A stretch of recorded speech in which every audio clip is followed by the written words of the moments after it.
YouTube, I'm back again. Thanks for checking out another episode. Real quick, guys, this is the 11th time you've seen me in the last week. If you're new, make sure you hit that subscribe button. I'm trying to bring you every single news, rumor, update, piece of information that's out there, so make sure you're here to follow along. But in today's video, I think there might be a potential landing spot for Clayster. So just this morning, this came out from CDL Intel. They said sources, Subliners showing interest in Clayster, plan on keeping ZooMaa and Mack. So if you're thinking about that, if they plan on keeping ZooMaa and Mack, that means that there would have been 3 players from New York that aren't there any longer. So in the last couple days, we've just seen what Temp was saying on his Twitch stream. Obviously, he wasn't very happy that he hadn't really heard from anybody, so it seems like his run is over at the New York Subliners, which would just leave Attach and Accuracy when it comes to those two. Now, in the replies to this tweet,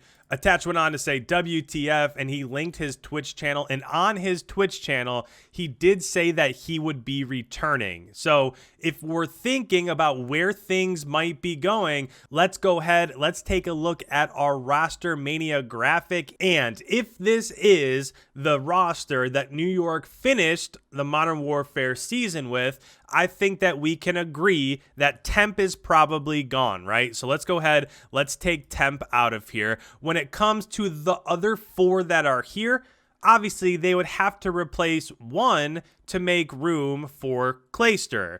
And if we're looking at these going from left to right, if you're talking about ZooMaa and Attach a world champion. ZooMaa and Attach have long been a duo. Those two basically go everywhere together. And if you were to look at stats overall, there is no way that you would drop Mack. And not even talking about stats, if you're just talking about roles, well, Clayster would come in and fill that role of Accuracy. Let's go ahead and just real quick, let's look at these stats from the season. So if you're going from top to bottom, over on the left is the overall KD right here. So Accuracy had a 1.04. Attach had a really good year at 1.09. Mack had a 1.12. And if you're looking at ZooMaa's KD, you might be saying, well, he's basically the bottom of the bunch with that 0.99. But remember, ZooMaa is one of the fastest players across all of the CDL. He is constantly up in the enemy's territory. So if you're going for a hard point, he's the person that's pushing out a little bit further. He's that entry man. He's that route man. He's the guy that's doing all the dirty work. So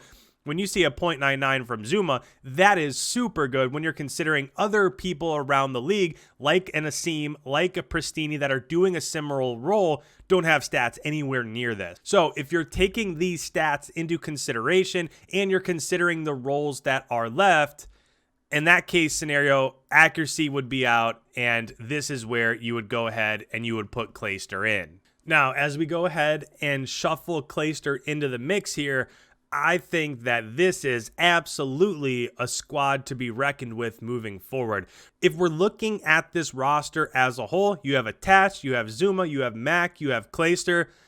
I honestly do think that this is probably a top 4, maybe a top 5 roster, at least from what we have so far. They have it all, right? They have the experience. They have the championship caliber. Now they would have their hype man and in-game leader in Clayster. Mack is one of the brightest spots in our young league. He came in, absolutely took the league by storm. We know the long-standing effect that ZooMaa and Attach have had throughout the course of Call of Duty in the last decade. So if I'm really taking this roster and comparing it to, I don't think they're on the same level as Atlanta. I just think that that roster overall is just a little bit head and shoulders above everybody else. But I don't see how this roster wouldn't compete with the Dallases of the world. I don't see how this roster wouldn't compete with the Chicagos of the world. I think if you were to take New York and Chicago and line them up side by side, in a 4v4 meta, this roster might even be more suited just because of the fact, if you're looking at Chicago's roster, you have Dashy, who's not really running a main AR. So when you flex Dashy, how does that compare to a flexed Mack? From what we saw last year, Mack absolutely seemed like the better player. And then you have ARs that are pretty similar, SMGs that are pretty similar. So yeah, I don't know. I just feel like this would be a fantastic move, not only for the New York Subliners as an organization, but also for Clayster. Obviously, he's looking for a place where he really feels like it would be home for him. And of all the rumors that have come out over the last week or so, I would be really happy to see Clayster on this New York roster. I think that they would be successful and a good Call of Duty team in New York City. What more could you ask for, right? So with that, guys, comments down below. What do you think of this move? Do you think that this puts New York in that top 5, that top 4 tier, or do you think they might need to gel a little bit? If I'm comparing their rosters to some of the other top teams, I absolutely think that they fit right in. But let me know in the comments down below. If you're new around here, again, 11th time I've talked to you in 7 days. Make sure you hit that subscribe button. I'm here for all the latest news and updates. Leave a like. It really helps out the channel. Thank you guys so much. We will see you in tomorrow's upload.